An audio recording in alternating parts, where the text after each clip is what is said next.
আসসালামু আলাইকুম এভরিওয়ান, সবাইকে ওয়েলকাম জানাচ্ছি ইয়ানা মাম্মি কিচেনে। আশা করি সবাই ভালো আছেন। আজ একটা ভর্তা রেসিপি নিয়ে এসেছি। এটা কোনো সবজি দিয়ে নয়, এটা হচ্ছে বাদাম ভর্তা। এই ভর্তাটা ভাত, খিচুড়ি সবকিছুর সঙ্গেই ভালো লাগে। দেখা যাক রেসিপি। ফার্স্টে বাদামগুলো ভেজে নিতে হবে।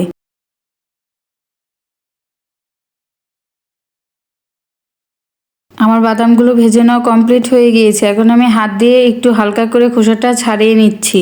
এখন আমি প্যানে 1 টেবিল চামচ সরিষার তেল দিয়ে নিয়েছি। 4টা শুকনো মরিচ দিয়ে ভেজে নিচ্ছি। আপনারা ঝালটা কমিয়ে বাড়িয়ে আপনাদের পছন্দ মতো দিতে পারেন।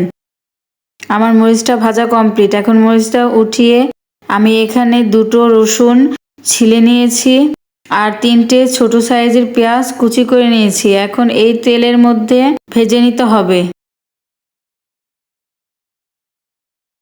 আমার পেঁয়াজগুলো ভাজা হয়ে গিয়েছে, এখন উঠিয়ে নিতে হবে।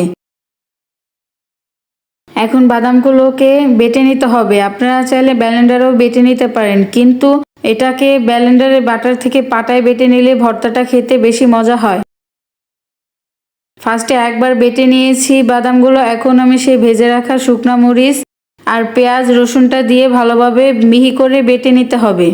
এখন আমি পরিমাণ মতো লবণ দিয়ে নিচ্ছি। আপনারা আপনাদের পরিমাণ মতো লবণ দিয়ে বেটে নেবেন।